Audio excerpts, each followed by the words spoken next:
presidential VIP wing of Seoul's most exclusive private hospital had become eerily silent. A single hospital bed sat surrounded by machines worth more than most apartments in the city. Monitors beeped steadily. Ventilators hummed. For drips clicked with mechanical precision. The most feared Mafia billionaire in Korea lay unconscious beneath pristine white sheets. Doctors quietly removed their gloves. One after another, they stepped back from the bed. Family members who had arrived in luxury vehicles now walked away without looking back. Business partners who had once begged for his attention disappeared into elevators. Even the nurses stopped volunteering to enter his room. Everyone believed Jang Deun would die before sunrise. Then, the elevator doors opened. A young black nurse calmly walked into the silent hallway. Her navy scrubs were perfectly pressed. Her long natural curls were tied neatly behind her head. She moved with the quiet confidence of someone who had seen death before and refused to fear it. She studied his medical file for only a moment, then said one sentence that froze every doctor nearby. "You're treating the most dangerous man in Korea, but none of you have noticed what's actually killing him." Every head slowly turned toward her. Because what she said next changed everything. Before we begin, please like, share, and subscribe. And don't forget to comment below telling me where you're watching from so I can see just how far across the world this story has reached. Now let's begin. 3 hours earlier, the hallway had been chaos. Luxury sedans had lined the emergency entrance. Men in expensive suits had rushed through the doors carrying an unconscious figure. Security guards had cleared entire floors. Hospital administrators had appeared from nowhere, bowing repeatedly to people whose names they didn't dare speak aloud. Jang Deun had collapsed during a private board meeting. One moment he had been standing at the head of a mahogany table, delivering instructions with the cold precision that had made him legendary. The next moment, his steel-gray eyes had rolled backward. His tall frame had crumpled. His head had struck the floor before anyone could reach him. By the time paramedics arrived, he was barely breathing. The hospital's finest doctors had worked through the night. They had run every test, administered every treatment, consulted every specialist available in Seoul. Nothing worked. His brain showed signs of severe neurological distress, but no clear cause. His heart rhythm fluctuated wildly, then stabilized, then fluctuated again. His blood work revealed anomalies that contradicted each other. By 4 in the morning, the medical team had gathered in the hallway outside his room. "We've done everything possible," Professor Kim Hye-jin announced quietly. The elegant neurologist adjusted her thin glasses. Her silver-black hair was pulled back severely. Her white coat showed no wrinkles despite the long night. "His condition is deteriorating beyond our ability to intervene." A man in a charcoal suit stood apart from the others. His name was Han Woo-jin. He was tall, with short black hair and a scar across his left eyebrow that told stories he never spoke aloud. He had served Jang Deun for 15 years. He had watched his boss survive assassinations, betrayals, and wars that never made the newspapers. He had never seen him like this. "There must be something else," Woo-jin said. His voice was calm, but his hands were clenched at his sides. Professor Kim shook her head slowly. "I'm sorry. We've exhausted our options." The elevator opened behind them. An elderly man stepped out. His silver hair was perfectly styled. His luxury suit cost more than the annual salary of everyone in the hallway combined. His cold eyes surveyed the scene with the detachment of someone observing insects. Chairman Jang Sung-ho had arrived to watch his son die. "How long?" he asked.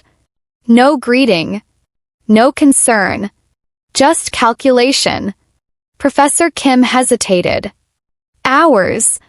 Perhaps until morning." Chairman nodded once. "I'll need documentation for the board. The transition must be seamless." Woo-jin's jaw tightened, but he said nothing. The chairman's gaze swept across his unconscious son visible through the glass. Weakness was always his flaw. I warned him. Attachment creates vulnerability. Emotion creates mistakes. He straightened his already perfect tie. Have the lawyers contact me when it's finished. He turned and walked back toward the elevator without another word. Within the hour, others followed. Board members who had smiled at Dean's meetings sent assistants to collect their belongings from his corporate offices.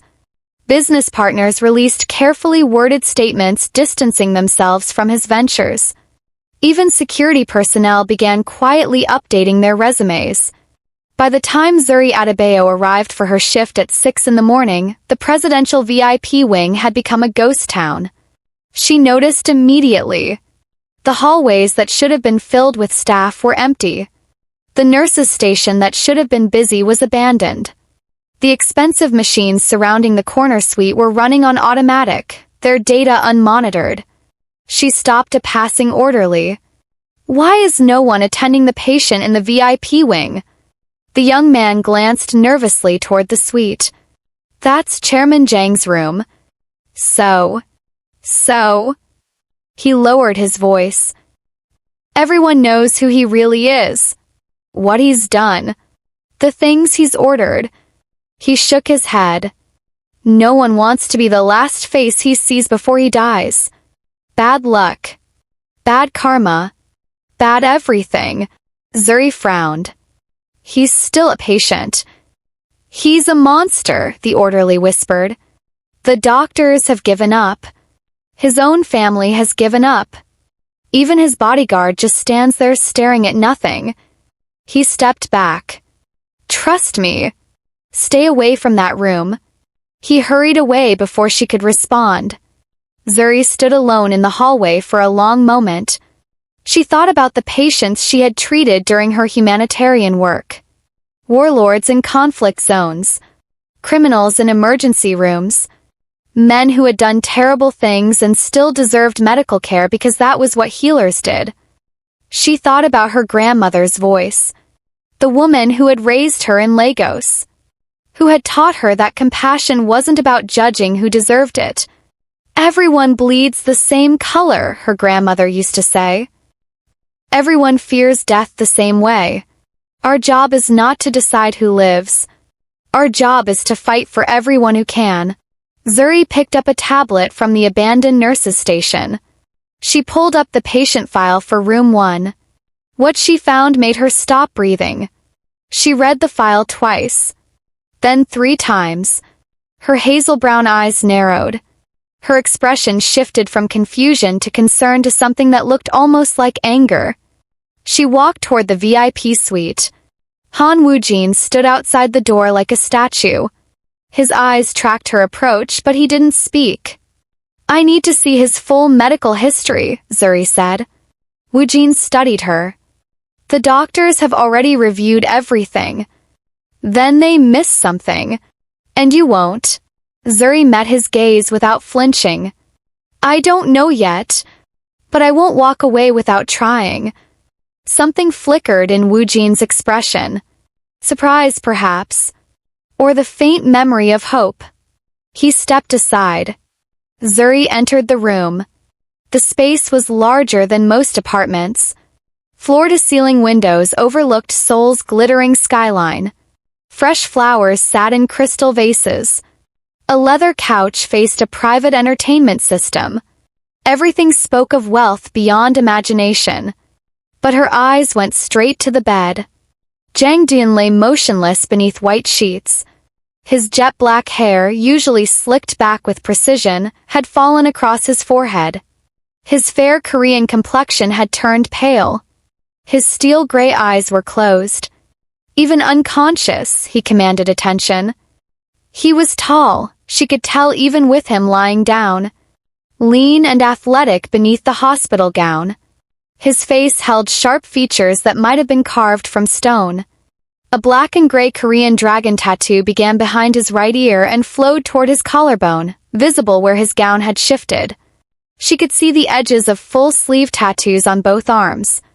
Korean tigers, the mountain temples, prayer beads, storm clouds. ancient calligraphy that probably held meanings she couldn't read. On his knuckles, words were inked in English. Right hand, loyalty. Left hand, silence. This was a man who had lived by codes most people couldn't comprehend. A man who had built an empire on discipline and fear. A man whose reputation made trained doctors abandon their oaths. And now he was dying alone. Zuri set down her tablet and got to work. She checked his vitals herself. Examined his 4 lines. Studied the medication schedule. Cross-referenced the lab results with his symptoms. Compared the neurological readings with standard presentations of similar conditions. Then she found it. The anomaly buried in the data. The contradiction that shouldn't exist. Pattern that told a story the doctors hadn't bothered to read. Her blood ran cold. She pulled out her phone and called Professor Kim Hygiene directly. "This is Nurse Adebayo. I need you in the VIP suite immediately." The professor's voice was dismissive. "The patient's condition has been documented. There's nothing more to—" "His medication interactions are wrong," Zuri interrupted. "The combination he's been receiving isn't treating his condition. It's masking something else entirely. Something that was administered before he arrived." Silence. "Then, that's impossible. We ran comprehensive toxicology screens." "You ran screens for common toxins, not for modified compounds." Zuri's voice remained steady, but her hand trembled slightly. "Someone poisoned him before he collapsed. And the treatment you've been giving has been inadvertently keeping the poison active in his system." More silence. "I'm coming now," Professor Kim said. 20 minutes later, the VIP suite was no longer empty. Professor Kim stood over the bed, her face pale as she reviewed the data Zuri had compiled. Additional specialists had been summoned. New tests had been ordered. The medication drips had been paused. "She's right," Professor Kim said quietly. "The compound matches nothing in standard databases, but the interaction pattern is clear. Someone intended for this to look like natural neurological failure." Woojin's expression didn't change, but his eyes had turned to ice. "Who had access?" "That's not a medical question," the professor replied. "But it's the question that matters." Zuri stepped forward. "Right now, the only question that matters is whether we can reverse the damage. Compound has been in his system for almost 18 hours. Every minute reduces our chances." Professor Kim hesitated. "The treatment would be experimental. Highly risky. If we're wrong about the compound—" "If we do nothing, he dies," Zuri said simply. "Tonight. Maybe within hours." The room fell silent. Woojin spoke without looking away from his boss. "Do it. I need authorization from next of kin," Professor Kim said. "Hospital protocol." "His father abandoned him 3 hours ago," Woojin interrupted.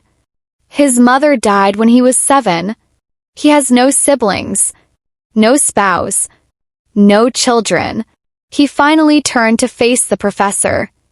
"I am the closest thing he has to family, and I am authorizing you to save his life." Professor Kim nodded slowly.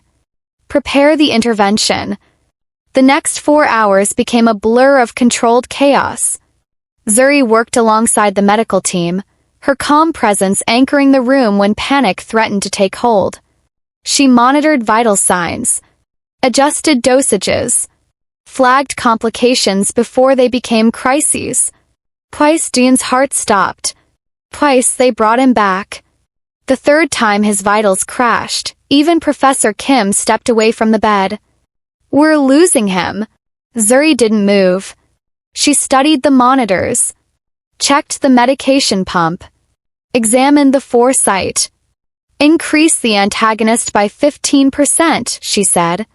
Professor Kim stared at her. "That dosage exceeds safety protocols." The poison dosage exceeded safety protocols. "We need to match it." Zuri's voice remained steady. Either we try or we watch him die. Professor hesitated for 3 seconds that felt like hours. Then she nodded. The adjustment was made.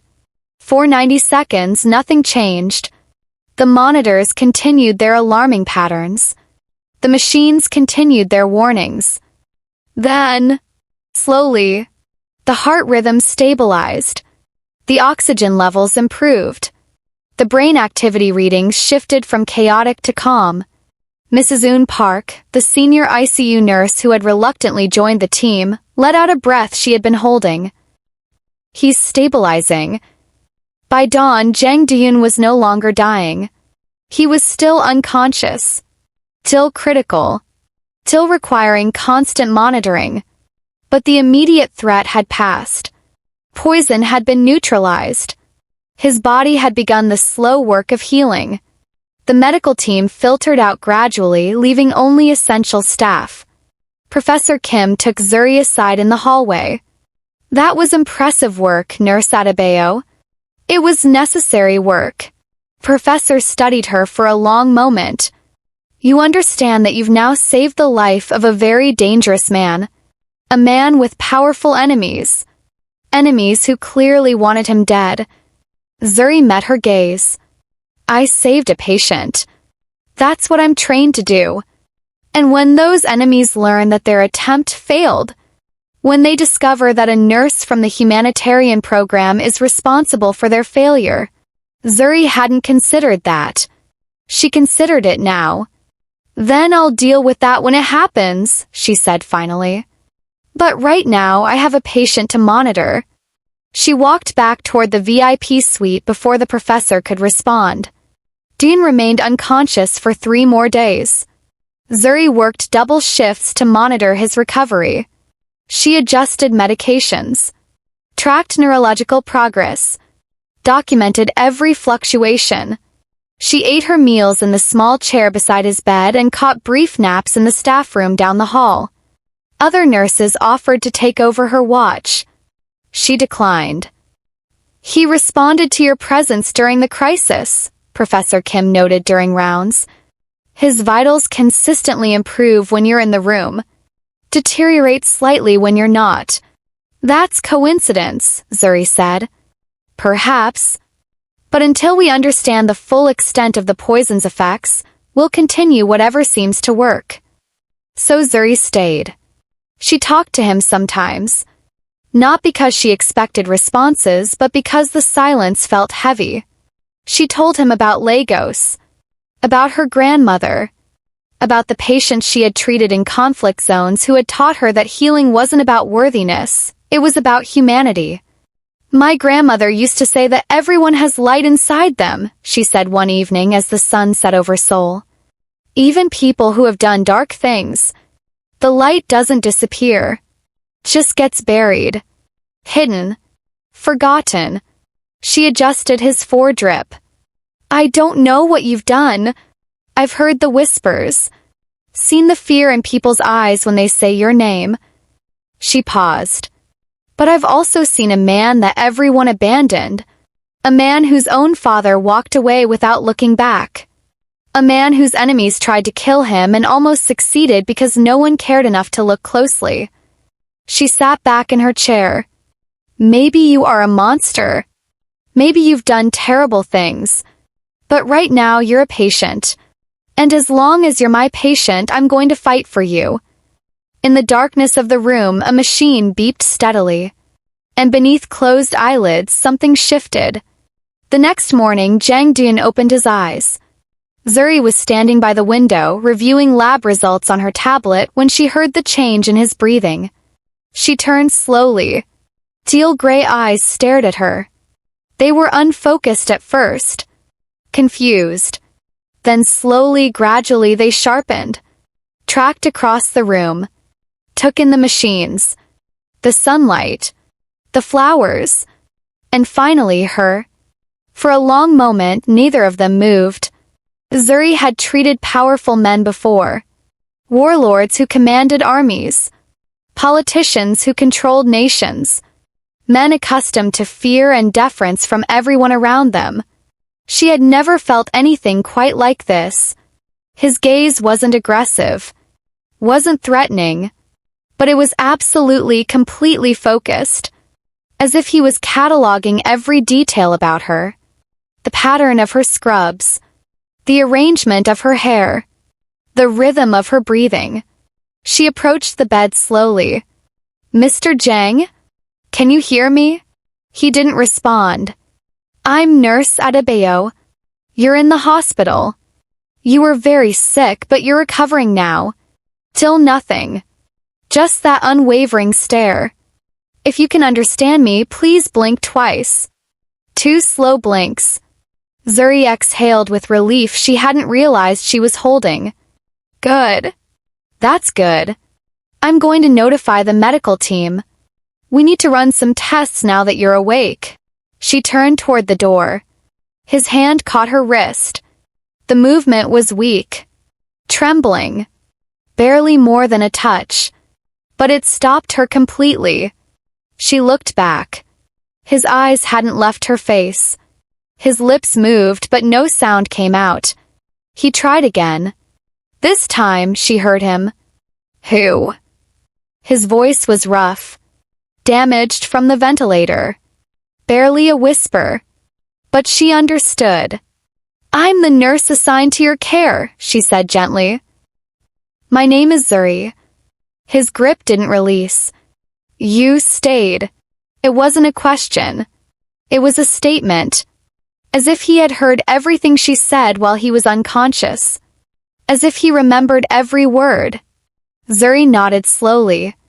"I stayed." Something changed in his expression. Something that might have been confusion. Might have been wonder. Might have been the first crack in walls built over decades of isolation. "Why?" Question hung between them. Zuri considered her answer carefully.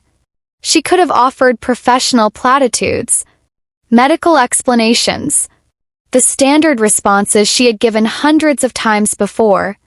Instead, she told him the truth. "Because everyone else walked away. And I don't believe anyone should die alone." His grip loosened. His eyes closed. But as she stepped back, she saw something she hadn't expected. A single tear tracking down his face. The next 2 weeks changed everything. Dean's recovery proceeded faster than any of the doctors anticipated. Poison had caused significant damage, but his body responded well to treatment. Physical therapy began. Speech improved. Strength returned gradually. But from the first day he regained consciousness, he made one thing absolutely clear. He would accept treatment only from Zuri. "This is highly irregular," Professor Kim protested during a tense meeting with Woo Jin. "Nurse Adebayo has other patients, other responsibilities. We have qualified staff who specialize in—" "He wants her," Woo Jin interrupted. "Only her. And if she refuses?" "She hasn't refused." Professor Kim turned to Zuri. "Nurse Adebayo, you understand that you're not obligated to—" "I'll continue his care," Zuri said calmly. "Until his condition no longer requires my attention." Professor studied her for a long moment, then nodded reluctantly. "Very well. But I want daily reports. Any complications, any concerns, you notify me immediately." "Understood." Dean's room became her primary station. Other nurses covered her regular rounds while she focused exclusively on the VIP suite. Hospital administrators, suddenly aware that their high-profile patient had survived, began hovering around the floor like anxious ghosts. Woo Jin stationed himself outside the door permanently. And every day, the dynamic between patient and nurse shifted in ways neither of them fully understood. He watched her constantly, but not with threat. Not with calculation. With something closer to fascination. As if he couldn't quite believe she was real. As if he was waiting for her to reveal some hidden agenda, some secret motivation for her kindness. She treated him the same way she treated every patient. Firmly. Professionally. With warmth that expected nothing in return. When he grew frustrated during physical therapy, she remained patient. When he struggled with tasks his body should have performed automatically, she guided without condescending. When nightmares tore through his sleep, and she heard the bodyguards discussing the sounds that emerged from his room, she simply adjusted his medication and sat beside him until his breathing steadied. "You're not afraid of me," he said one evening. His speech had improved significantly. His voice had deepened back toward normal, though it still carried roughness that would take time to fade. Zuri looked up from charting. "Should I be? Everyone else is. I noticed. But not you." She set down her tablet, met his gaze directly. "I've worked in conflict zones for 3 years. I've treated warlords, dictators, men with blood on their hands and murder in their hearts." She tilted her head slightly. "Fear is a luxury I stopped affording a long time ago." Something flickered in his expression. "Interest. Respect. The men you treated before. Were any of them grateful?" "Some. Most returned to exactly who they were before their injuries. And you kept treating them anyway. It wasn't my job to change them. It was my job to heal them. Is that what you're doing with me? Just your job?" Question carried more weight than its simple words suggested. Zuri chose her next words carefully. "You were dying. Everyone walked away. I stayed because that's who I am. What happens after you recover?" She paused. "That's who you are. I can't control that." He studied her for a long moment. "You heard me," he said finally. "While I was unconscious. I could hear you talking." Zuri's heart rate increased slightly, but her expression remained neutral. Patients sometimes retain auditory awareness during coma states. "You said everyone has light inside them. Even people who have done dark things." She remembered. "Do you believe that's true?" he asked. "Even now? Knowing what I am?" "I believe it's true," she said slowly. "Whether you act on that truth is a choice you make every day." He didn't respond. But for the first time since regaining consciousness, his eyes held something other than cold observation. They held question. They held hope. The attack came on a Tuesday. Dean had been in the hospital for 18 days. His recovery had progressed to the point where discharge planning had begun. Security protocols were being arranged. Transportation to his private residence was being coordinated. But someone had other plans. Zuri was adjusting his afternoon medications when she noticed the anomaly. The 4-bag contained fluid that should have been clear. But catching the light at a certain angle, she could see the faintest shimmer. An iridescence that didn't belong. She froze. Her training took over. She didn't react visibly. Didn't alert anyone who might be watching. She simply continued her routine, adjusting monitors, checking vitals, moving around the bed with practiced efficiency. But she didn't connect the new 4. "You need to leave this room," she said quietly, leaning close to Dune as if adjusting his pillow. "Now." Without alerting anyone. His eyes sharpened immediately. Despite weeks of recovery, the predator inside him was never far from the surface. "What did you see?" "The 4-bag has been compromised. Whoever arranged the first attempt has tried again." His hand moved beneath the blanket. She saw the outline of something, a weapon she hadn't known he was hiding. Of course he was armed. Of course his people had arranged protection she wasn't aware of. "Can you identify the agent?" "Not without proper analysis. But if it's anything like the first compound..." She didn't finish the sentence. He understood. "Wu Jin," he called softly. The door opened immediately. The bodyguard assessed the room in one glance, saw the tension in both their faces, and moved inside without questions. "We have a breach," Dean said. "Second assassination attempt. Internal source." Wu Jin's expression didn't change, but his hand moved toward his concealed weapon. Extraction protocols? Initiated. But we need to identify the operative before they realize we've noticed. The next 30 seconds would replay in Zuri's memory for years. She moved toward the door to check the hallway. Standard procedure.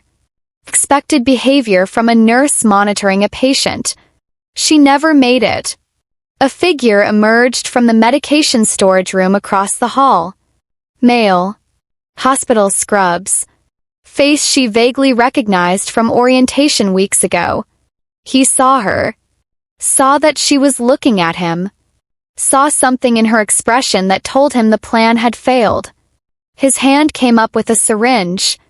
Time slowed. Zuri didn't think. She reacted. She stepped backward into the room, pulling the door toward her, trying to create a barrier. But the man was faster. He slammed through the door, knocking her sideways. She hit the floor hard, vision swimming. Above her, chaos erupted. Woojin moving with terrifying speed. The attacker redirecting toward the bed. Dean somehow already standing, the four torn from his arm, blood dripping from where the needle had been. But he was still weak. Till recovering. Till nowhere near the weapon he had built his empire on. The attacker saw the opening. Lunged toward the bed. Zuri didn't remember getting up. Didn't remember crossing the room. But suddenly she was between them, her body blocking the path to the patient, her hands gripping the attacker's wrist before the syringe could find its target. The needle was inches from her throat. For one frozen moment, she stared into eyes that held no humanity. No hesitation. No mercy. Then Woojin's arm wrapped around the man's neck from behind, and she heard the sickening crack of vertebrae giving way. The body dropped. The syringe clattered across the floor.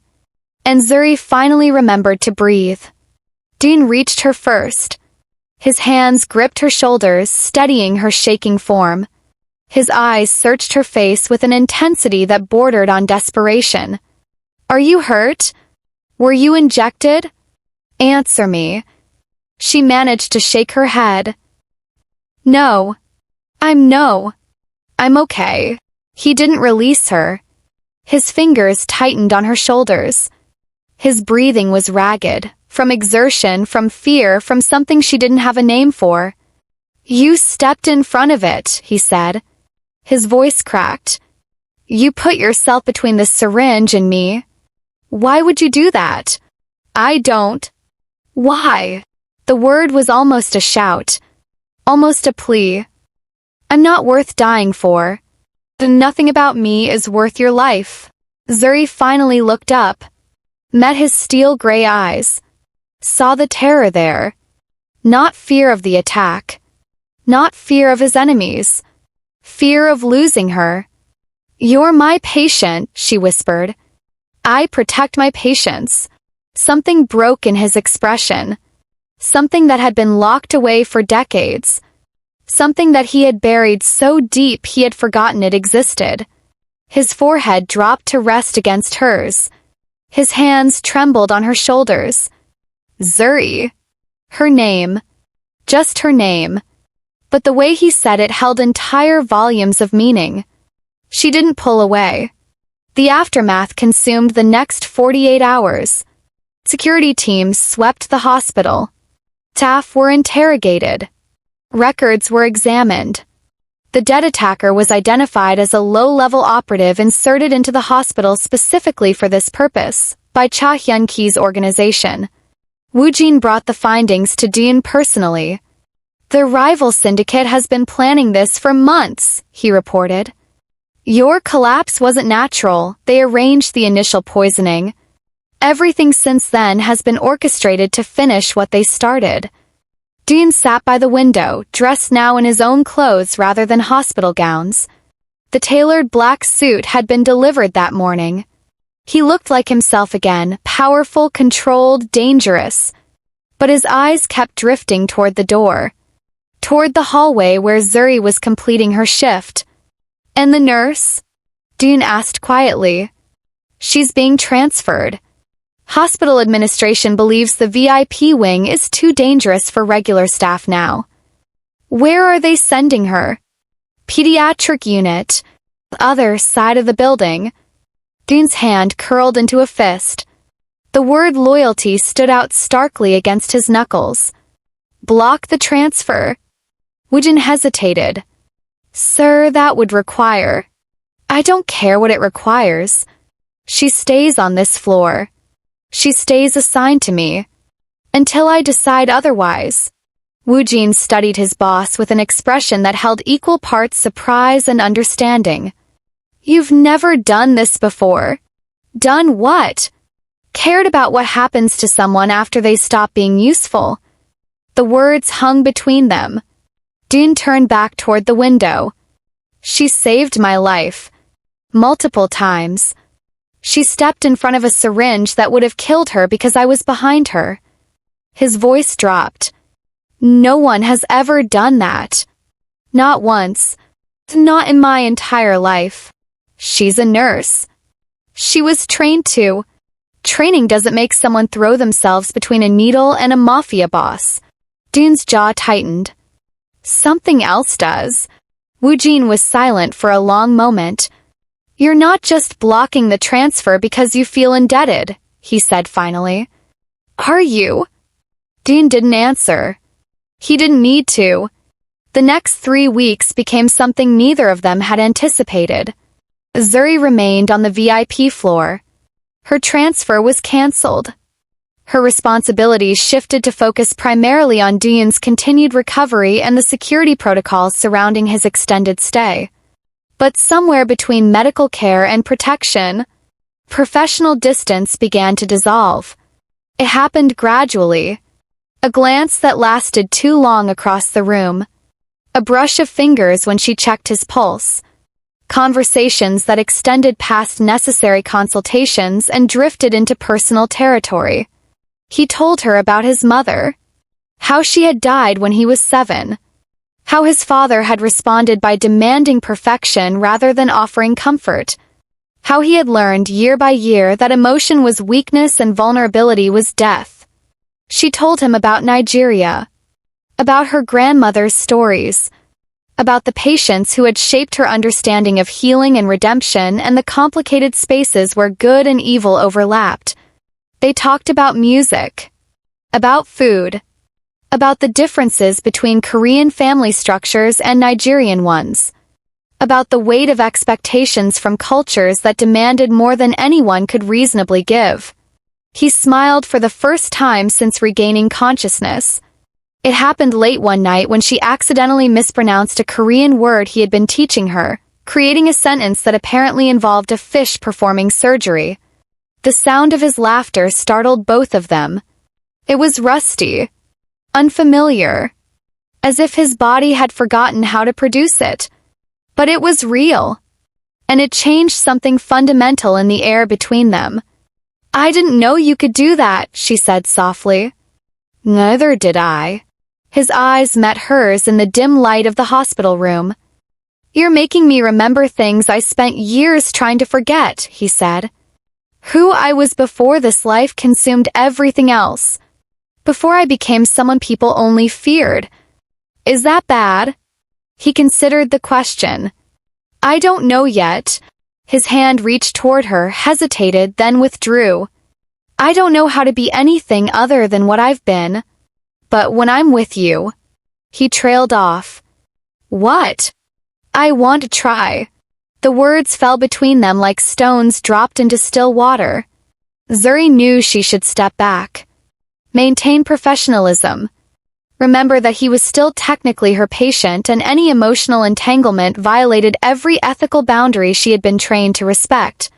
But she also remembered the tear on his face when he woke up. The terror in his eyes when she stepped in front of that syringe. The way he said her name like it was the most precious word he had ever learned. Recovery isn't just physical, she said finally. Sometimes healing means letting yourself feel things you've spent years avoiding. Even if those feelings are dangerous? Especially then. His hand moved again. This time it didn't withdraw. His fingers wrapped gently around hers. And for a long moment neither of them breathed. Chaehyun-ki was running out of patience. The leader of Seoul's second most powerful syndicate had spent 2 years planning the perfect takedown of his rival. Poisoning had been elegant, traceable, designed to look like natural neurological failure so that no one would investigate too closely. But a nurse had noticed what entire teams of doctors had missed.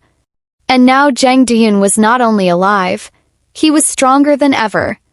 Worse, he had acquired something he had never possessed before. Motivation. The reports from Hyun-ki's remaining operatives painted a picture that made no strategic sense. The feared Mafia billionaire who had ruled through cold calculation was suddenly making decisions based on emotion. Protecting staff members, blocking transfers, personally involving himself in security arrangements for a nurse who should have been irrelevant. He was compromised. And compromised enemies made mistakes. Hyun-ki called his lieutenant into his private office. "Forget the hospital," he said.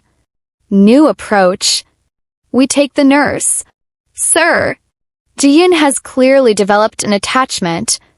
If we remove her from the equation, we remove his stability. Either he comes after her and exposes himself, or he falls apart without her." Hyun-ki smiled coldly. "Either way, we win." The lieutenant hesitated.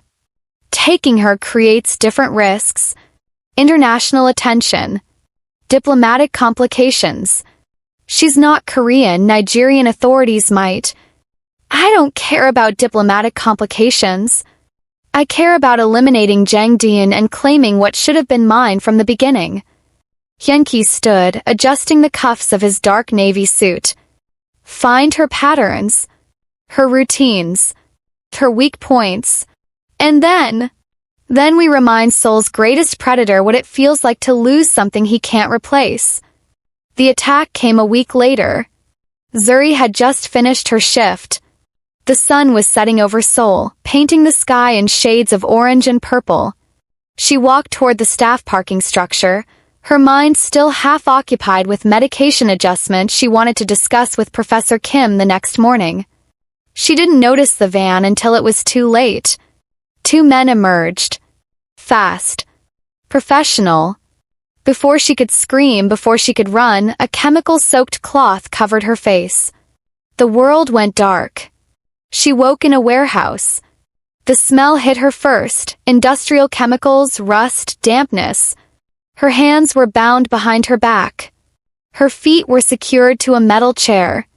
A single light hung overhead, creating a harsh circle of illumination in otherwise complete darkness. Chaehyun-ki stepped into the light. He was tall, muscular. His dark navy suit was impeccably tailored despite the surroundings. His hands bore intricate tattoos that marked his allegiances. His smile held no warmth. "Miss Adebayo," he said pleasantly. "Thank you for joining us." Zuri's heart was racing, but she forced her voice to remain steady. "Who are you?" "An interested party." He circled her chair slowly. "You become quite valuable, you know. Not for anything you've done, really. More for who you've done it for." "I don't understand." "No, I don't suppose you do." He stopped in front of her. "You saved Jang Do-yoon's life. Twice. You noticed my first attempt and intervened. You blocked my second operative personally." His smile faded.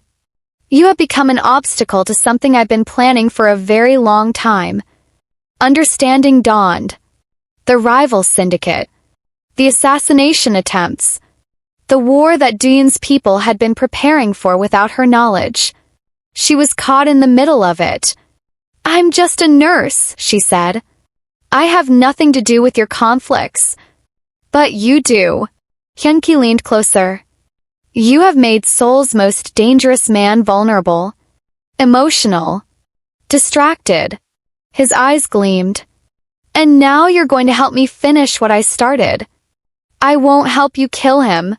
"You won't need to. Your presence here will be enough. He'll come for you. And when he does..." Hyun-ki straightened. "We'll be waiting."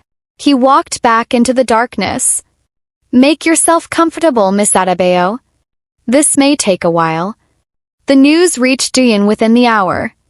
Woojin delivered it personally. Watched his boss's face transform from confusion to understanding to something that looked almost like madness. Where? The single word cracked like a gunshot. We're still tracing. Her phone was destroyed. Security cameras show the vehicle heading east, but they lost it in the industrial district. Duyun was already standing, already moving toward the door. The weakness from his illness was gone. Adrenaline and fury had burned it away completely.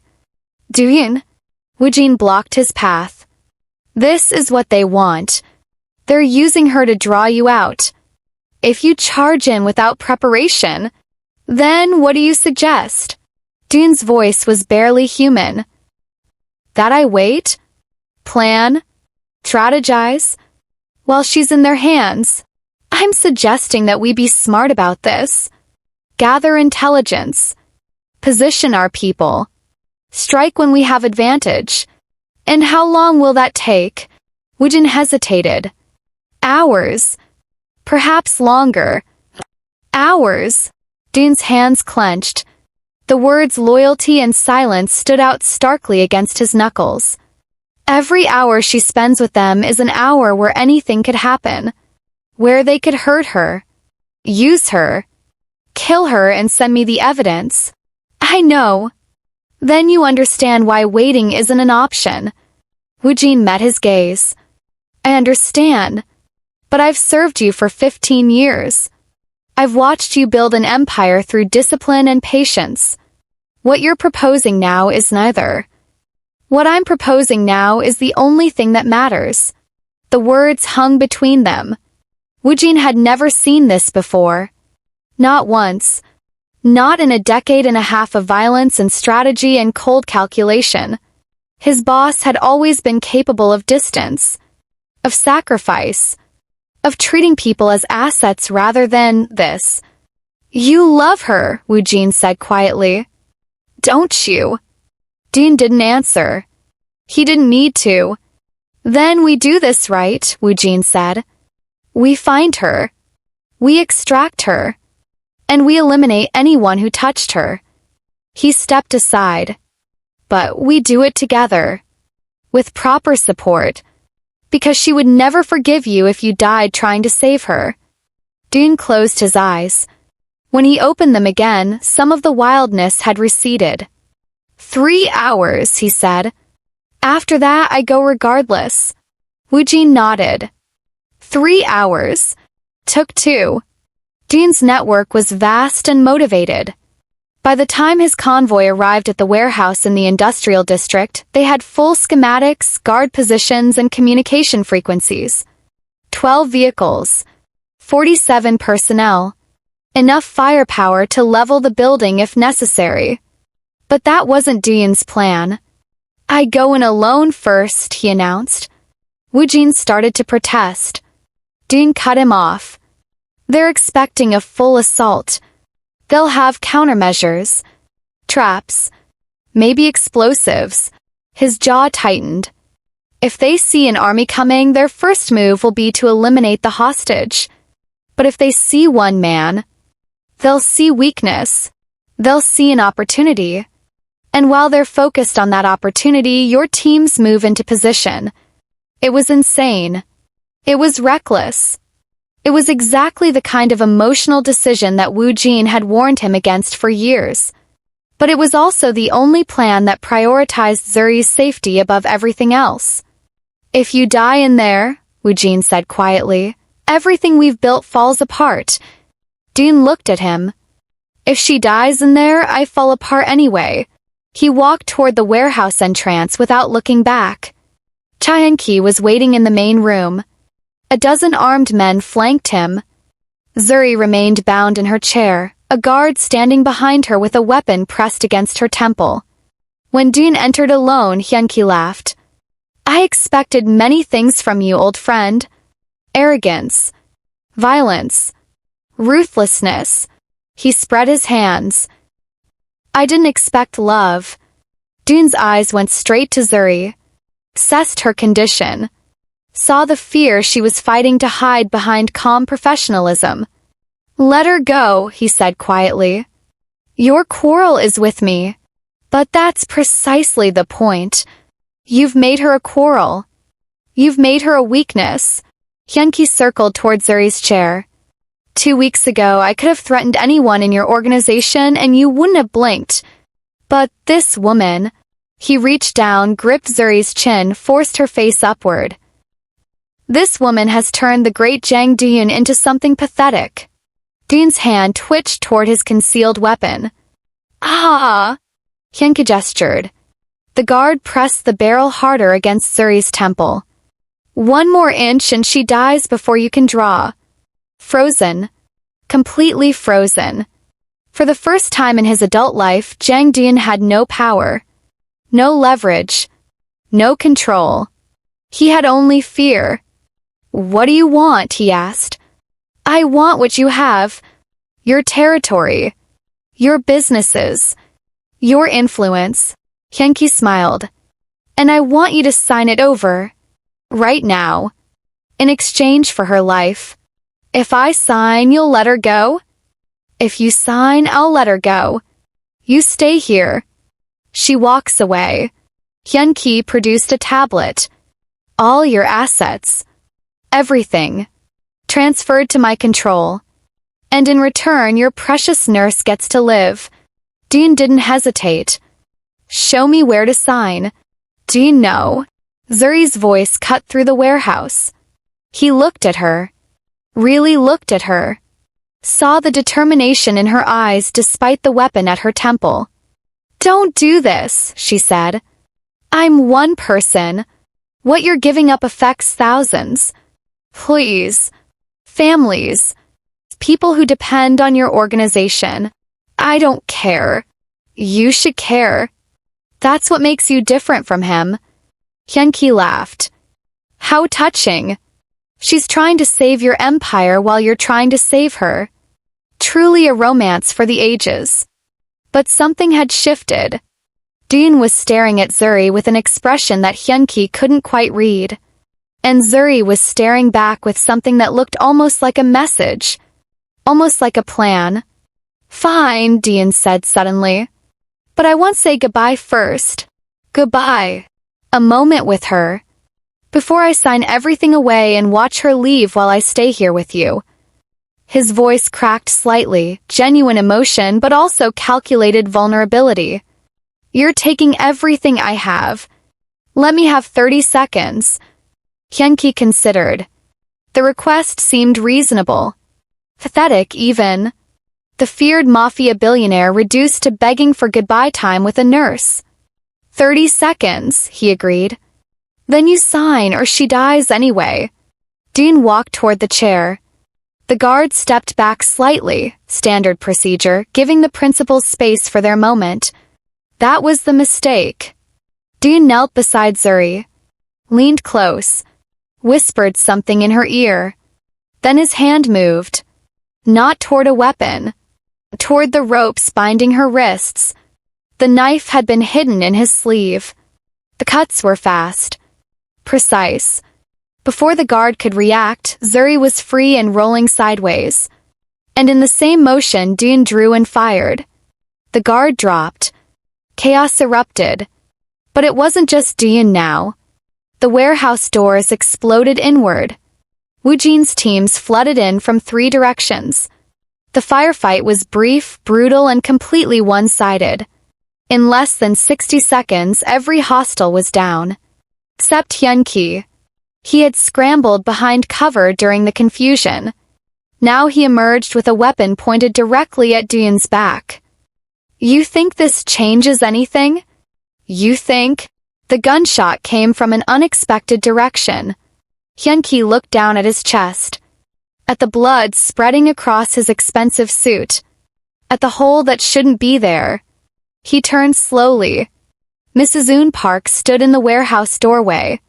The senior ICU nurse held a service weapon with both hands, her expression absolutely calm.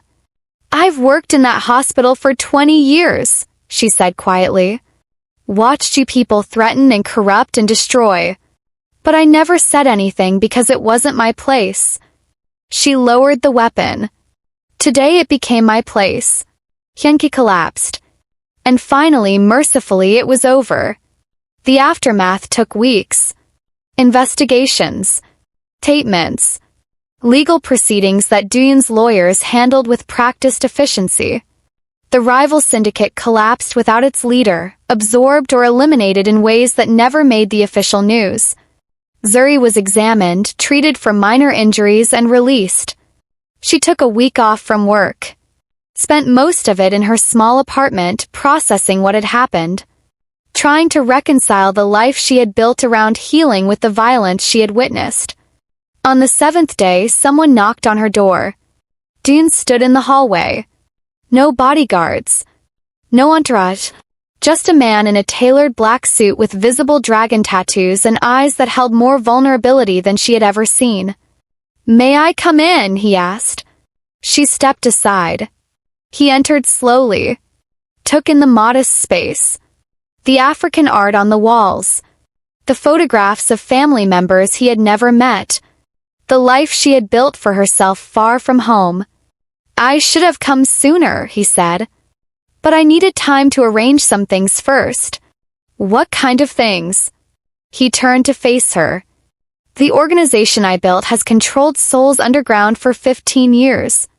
Thousands of people answer to me. Billions of dollars flow through my accounts."